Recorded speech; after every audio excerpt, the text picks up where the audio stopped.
Chers amis et amis des sports équestres, bienvenue à tous.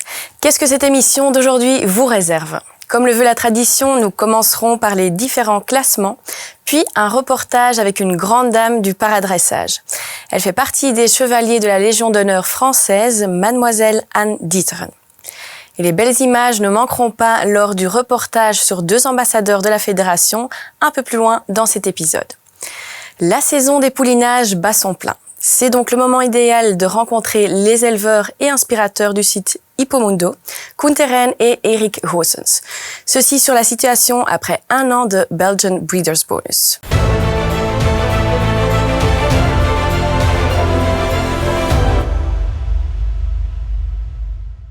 Mais commençons comme d'habitude par les classements. Dans le classement national Henders et Hazel, nous trouvons toujours en tête Gilles Thomas. Nous le retrouvons également à la 2e place du classement FEI U25, ce qui prouve que ce classement a également une signification au niveau mondial. Fin avril, Gilles a lui aussi aidé l'équipe belge à prendre la 3e place lors de la première Coupe des Nations de la saison, ceci à Gorlaminor en Italie.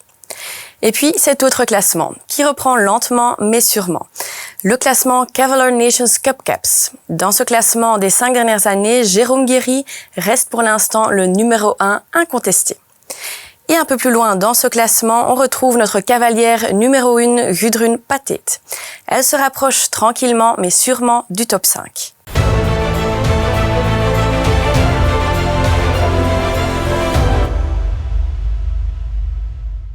Voilà pour la comptabilité. Il est temps de passer à notre premier reportage dans lequel nous prendrons la route avec Anne Dieteren. Nous l'avons suivie l'été dernier lors de la Coupe du Monde à Herning et nous l'avons retrouvée fin avril lors de sa propre compétition internationale de paradressage à Waregem. Portrait d'une grande dame très inspirante. Qui dit paradressage dit Michel Georges ou Manon Kleiss. Mais depuis des années, le paradressage est aussi inextricablement lié à Anne Dieteren.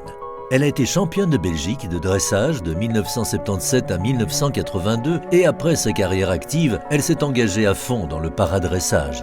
Elle a besoin de plus d'une armoire pour ranger tous ses insignes d'honneur et a récemment été nommée par le président Macron chevalier de la Légion d'honneur, la plus haute distinction possible de la République française. La locomotive du sport international de paradressage est aussi, bien sûr, la dirigeante et fondatrice de l'ASBL Quadrille qui a accueilli un nombre record de 95 participants de 21 pays au CPDI de Waregem à la fin du mois d'avril. Nous nous sommes entretenus avec elle l'été dernier lors des championnats du monde de paradressage à Herning au Danemark et à Waregem.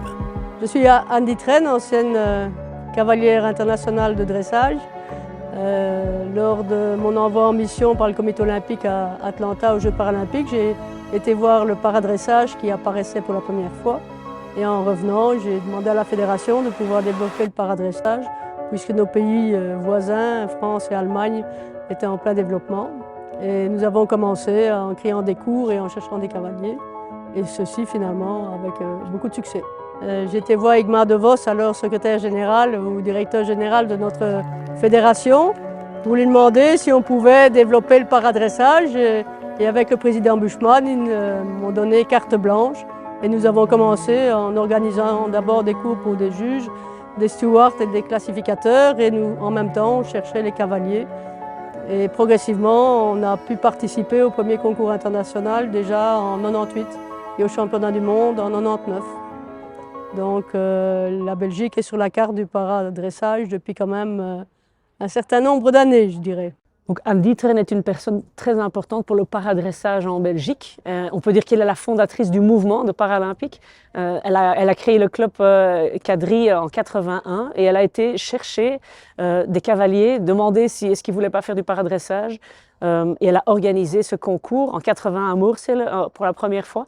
Et depuis chaque année, ce concours a lieu maintenant à Waregem. Et c'est pour le paradressage très important qu'il y ait un concours de ce niveau en Belgique.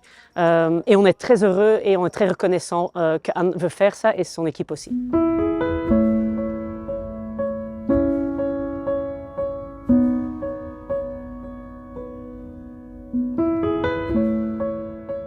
Puis quand je me suis mariée, j'ai quitté Bruxelles et je suis arrivée ici dans la région. Alors au début, on a continué un concours national, pas très loin à Creusottem, et puis on est arrivé ici à Waregem, où on a organisé les premiers concours de frontières d'abord, les concours d'amitié internationaux, et ensuite CDI, et où on combinait toujours CDI et CDN pour que les cavaliers nationaux puissent aussi y participer. Nous sommes restés à Waregem jusqu'en 2000 avec le concours international, 2002. Et puis après, bon, les installations devenaient trop petites finalement pour le concours et nous sommes allés à Mourcel qui était aussi très accessible. Et en 2003, nous avons organisé le championnat du monde avec la cérémonie d'ouverture ici derrière au champ de course.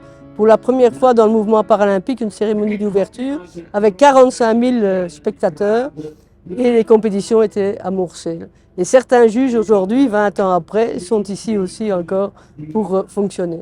Et en 2015, on est revenu à Waregem parce que la piste ici, derrière nous, a été refaite et que les installations étaient à nouveau accessibles et de qualité. Et depuis lors, nous sommes ici. Et nous sommes devenus quand même un des concours les plus prisés puisque nous avons 92 partants, 19 pays, qui sera le plus grand concours d'Europe, mais sans doute du monde, puisqu'aux Jeux paralympiques, il n'y a que 78 inscrits. Donc c'est un gros concours. Et pour la première fois, on a fait un concours 2 étoiles aussi. Donc d'habitude, nous faisons à 3 étoiles, pour que les nouveaux cavaliers, surtout les Belges, dans cet esprit-là, puissent participer, parce que maintenant, pour arriver à monter dans un CPDI 3 étoiles, il faut avoir monté un 2 étoiles. Les gens veulent venir ici à Waregem. Pourquoi? Parce que c'est une organisation familiale, ça veut dire que les gens sont reçus de manière conviviale. On a une équipe de bénévoles fantastique et puis les installations sont tout à fait accessibles. Les box sont sur le parking du club du Gaverbeek et puis la piste est ici derrière. Donc les cavaliers en chaise, ils ont accès facile et puis il faut quand même reconnaître que nous avons un pays central au niveau déplacement et que beaucoup de cavaliers aiment venir en Belgique. Et l'atmosphère ici reste une atmosphère très familiale. Et en plus, c'est un concours très important parce que nous sommes sur la route de Paris 2024. Donc, beaucoup de cavaliers doivent encore réaliser leurs minima internationaux et des pays doivent encore arriver à avoir suffisamment de points pour être qualifiés en équipe aux Jeux de Paris et aussi par la même occasion pour les championnats d'Europe qui ont lieu en Allemagne au mois de septembre. Mais pour l'instant, on est évidemment la première équipe du mouvement paralympique en Belgique qui a été qualifiée pour les Jeux de 2024 et aussi d'ailleurs pour l'équitation en général. Et c'était vraiment d'un très haut niveau, mais justement maintenant, cette année-ci, on a quand même 3 combinaisons nouvelles parce que dans les 2 ligues, on fait de la prospection, de la recherche de talent et il y a quelques nouvelles combinaisons qui arrivent. Et je pense, peut-être pas pour Paris parce que c'était un peu rapide, mais pour Los Angeles, on aura encore d'autres cavaliers qui vont nous rejoindre parce que grâce aux médias, le para-équestre devient de plus en plus connu et ça permet aux gens aussi de se dire qu'ils peuvent monter et performer en compétition qui leur sont spécifiques parce que sinon ils montent chez les valides, mais bon, il est clair qu'ils auront plus difficile d'aller aux Jeux olympiques, mais avec leur handicap, ils pourront vraiment pouvoir rêver des Jeux paralympiques. Peut-être pas encore les nouvelles combinaisons de 2024, mais en tout cas 2028 et 2032, ça c'est clair.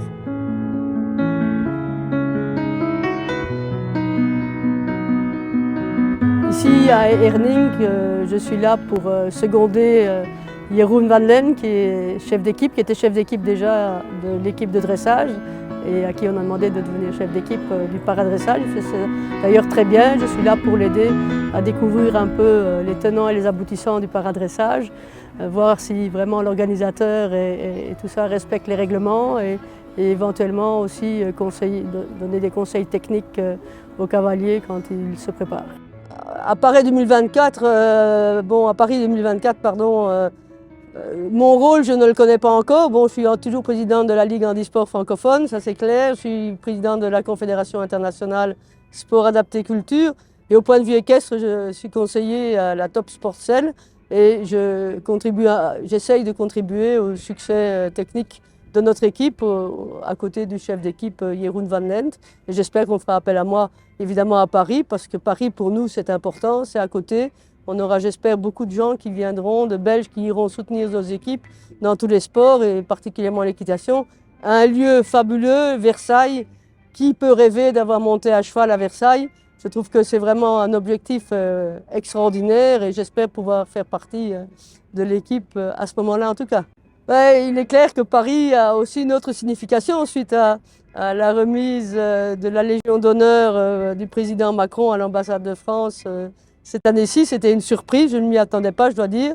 Mais il faut dire quand même que j'ai fait toutes mes classes en France. J'ai passé mon monitorat à l'école militaire, j'ai fait ma formation à Saumur pendant des années. J'étais la première étrangère acceptée dans le cours d'instructeur. Tout ça, ça a un peu à contribuer. Puis ma famille maternelle est quand même française aussi. Et puis j'ai aidé beaucoup la France à un moment donné pour le mouvement paralympique. Et c'est une reconnaissance que j'apprécie d'autant plus parce que la France est finalement ma deuxième patrie. Donc pour moi, ça m'a fait vraiment plaisir et un honneur exceptionnel, je dois dire. Oui, ma carrière en tant que cavalière internationale, mais aussi en tant qu'instructeur, ça m'a donné la chance de pouvoir aider la princesse Astrid et le prince Laurent à cheval quand ils étaient jeunes. Et j'ai gardé un excellent souvenir, excellente relation avec la princesse Astrid, qui est d'ailleurs la marraine des athlètes paralympiques et du Team Belgium. Et nous gardons d'excellents contacts. C'est un excellent souvenir aussi, évidemment. Et finalement, en 2006, c'est devenu la 8e discipline de la FPI. Mais en fait, en Belgique, c'était déjà tout à fait intégré. Donc, on a suivi le mouvement. Mais le but en Belgique, c'est de toutes les ligues francophones et flamandes, c'est d'intégrer dans les sports valides afin d'avoir le know-how, de profiter des mêmes encadreurs, etc. Donc c'est important de travailler ensemble pour pouvoir créer cette même cellule autour d'un athlète paralympique par rapport à un athlète olympique. Il est clair qu'ici, nous sommes sur la route Paris 2024. Donc nous vous donnons rendez-vous l'année prochaine, le 18 avril, pour venir soutenir notre équipe et soutenir tous les paradresseurs en route vers Paris 2024 en août 2024. Donc venez tous nous rejoindre pour les encourager.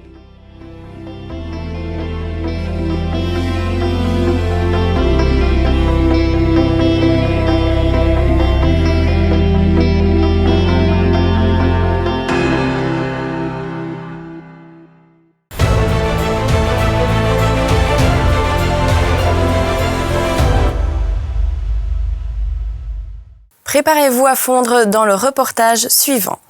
Equibel rend visite aux ambassadeurs Eric Goossens et Koen Terrein, deux entrepreneurs pour qui l'élevage belge tient à cœur. Ils font le point après un an de Belgian Breeders' Bonus.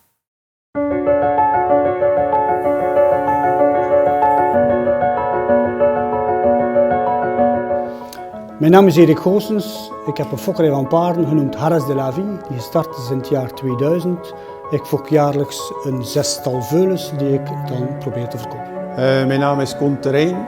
Ik ben fokker onder de naam Quality Stud in Middelkerke. En ik ben tevens de oprichter van Hippomundo.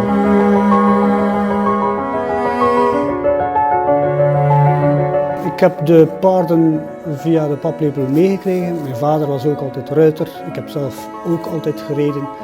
Fokkerij heeft mij altijd aangesproken. België staat al nummer 1 in de wereld, dus ik wil ook mijn steentje bijdragen om een beter paard te proberen fokken voor in de grote sport. Ik had eerst de stutterij en ik had al heel vlug door als mijn 4-jarige paarden ergens sprongen. Dat was dan in Engeland of in Duitsland of afhankelijk van waar ik het vullen naartoe verkocht had, dan kon ik dat moeilijk volgen en ik vond dat heel ambetant. Ik kom uit de volbloedwereld, waar je dat allemaal heel gemakkelijk kan zien op één platform. En zo is het idee ontstaan om dat ook mogelijk te maken voor de jumping. En dat is dan Hippomundo geworden.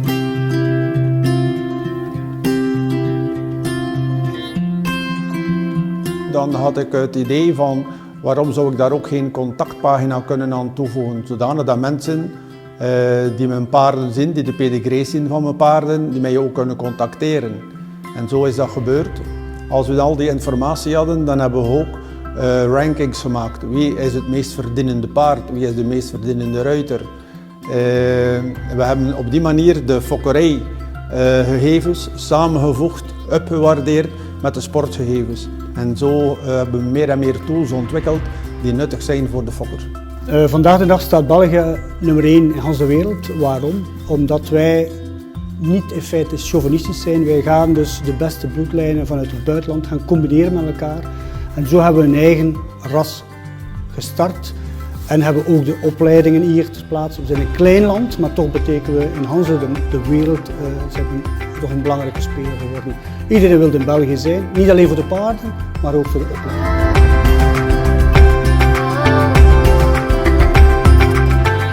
Men zou denken dat in de fokkerij de hengst het belangrijkste is, maar het is niet de hengst die het belangrijkste is, het is de moederstam die in feite het goede paard kan vormen. Het is de moeder die in feite maar 10 tot 15 veulens op een leven kan geven. Een hengst kan 1000, 2000 nakomelingen geven. En als één merrie 3, 1,45, 1,50 paarden heeft, dan spreken we van een goede merrie. En dit hebben we in België goed voor elkaar. Als fokker is het natuurlijk belangrijk om te weten als je goed bezig bent of niet. Dus het is belangrijk om die informatie te capteren, om te weten als je een veulen verkocht hebt, doet dat veulen goed in de sport, je moet het kunnen volgen. Dus daarom vind ik Hippomundo een goede tool, want daar kan je alles raadplegen en daar kan je zien, moet ik met dit stammetje verder doen of moet ik stoppen met het stammetje en moet ik een nieuwe lijn opstarten die het beter zal doen. Het is wel zo dat Hippomundo niet alleen er staat voor de jumpingsport, maar we hebben ook die rankings voor de dressage en voor de eventingsport. En doordat Hippomundo zo transparant was en dat wij de rankings hebben, hebben wij onze medewerking gegeven voor de oprichting van de Belgian Breeders Bonus, omdat we daar de top 30 fokkers belonen op basis van het meest gewonnen prijzengeld van hun producten. Momenteel is de Belgian Breeders Bonus voor 30 mensen die ervan kunnen genieten. Na 1 jaar Breeders Bonus kan ik je gerust zeggen dat we bij Hippomundo zeer goed geplaatst zijn om de eerste reacties op te vangen. En die zijn zeer positief. Niet enkel in België, maar ook in het buitenland. Wij krijgen veel telefoontjes van mensen die zeggen waarom kunnen wij niet meedoen als Fransman of als Nederlander. Dus dat wordt wel zeer goed onthaald. Ja, de sector heeft nood aan transparantie. Ik ben fokker, ik verkoop mijn producten als veulen. Die gaan naar het buitenland, maar het is zeer moeilijk om die te volgen. Gelukkig is er Hippomundo die dus, als er een sportresultaat binnenkomt, dan word ik daar per mail van op de hoogte gesteld. En op die manier heb ik dan die informatie om dan de juiste beslissing te nemen. Hoe meer informatie dat je hebt, hoe beter de beslissing die je kan nemen. Een van de bestaansredenen van de Belgian Breeders Bonus is dat de fokkers niet kunnen meegenieten van het succes van hun paarden. Soms verkopen ze paarden voor 7.000 of 8.000 euro. Soms groeien die paarden uit tot wereldsterren die miljoenen euro's verdienen. En de fokker heeft daar geen extra belang bij, apart van wat fierheid. Maar financieel komt er daar niks voor in de plaats. En wij vinden dat ergens een beetje onterecht en willen dat uitbreiden naar meer fokkers die daar kunnen van genieten. We zijn top met de Belgische fokkerij, maar we moeten ook oppassen dat we top Belgisch kunnen blijven. En wij horen genoeg dat de fokkers een steuntje kunnen gebruiken. En dat is juist het doel van de Belgian Breeders Bonus.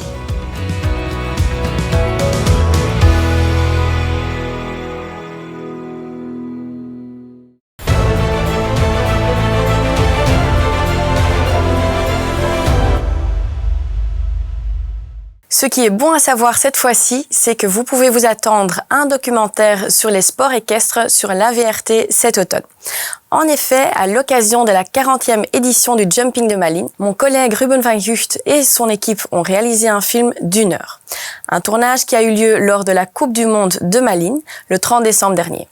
Ce sera une montagne russe d'émotions, un regard dans les coulisses avec différents personnages des sports équestres. Il faudra donc attendre un peu pour voir le film lui-même, mais nous sommes heureux de vous donner les premières réactions des acteurs principaux après l'avant-première au Kinépolis d'Anvers mardi dernier. Peter Bolle, dit was de release van een fantastische documentaire met de paardensport in de hoofdrol. Ja, heel mooi. Ik moet zeggen, Ruben heeft er een fantastisch mooi werk van gemaakt.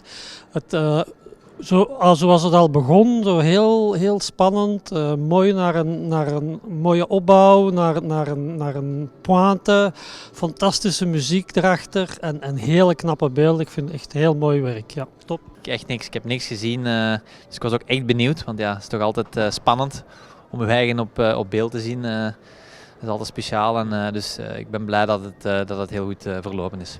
Het draaien zelf was eigenlijk dit keer heel kort, 1 dag. Wel met 5 cameraploegen, ook nog eens 6 onbemande camera's. Maar dan begon eigenlijk het grootste werk. We zijn met 35 uur materiaal in de montage gegaan. Ik heb al die beelden ook moeten bekijken natuurlijk, want ja, je moet overal elk fragment gezien hebben of gehoord hebben. En dan denk ik dat we een kleine 15 dagen in montage gezeten hebben en het resultaat was vanavond te zien. Pieter de Vos, wat een avond. A new star is born in Kinepolis Antwerpen. Ja, dat denk ik niet, maar ja, ik vond wel een echte prachtige documentaire die echt de puurheid van onze sport in beeld brengt. En ja, heel mooi. Ik heb wel geleerd dat ik volgende keer misschien iets gematiger moet reageren, maar ja, ik denk dat iedereen ervan genoten heeft en dat het een perfect beeld bracht van de sport achter de schermen. Fantastisch. Ik vond het echt heel mooi dat je zo die emotie voordien, voordat hij zijn proef gaat rijden, maar ook nadien dat het niet gelopen is zoals hij wou. Ik vind het heel mooi aan die reportage dat je echt de emoties achter de schermen kan zien. Ja, ik heb dit idee vorige zomer eigenlijk aan de 2 voorzitters, Glenn Maas en Stefan Detry, voorgelegd en eigenlijk onmiddellijk gezegd, kijk, als we iets doen, moeten we dit niet doen voor zij die altijd zullen kijken. We moeten iets maken voor zij die niet zo vaak naar paardensport kijken, maar door dit soort van verhalen, emoties worden aangetrokken om te blijven kijken naar paardensport. Ja, Jumping Mechelen is het grootste paardensportevenement in België. We hebben tussen de 85.000 en 90.000 bezoekers. Ongeveer 2000 deelnemende paarden.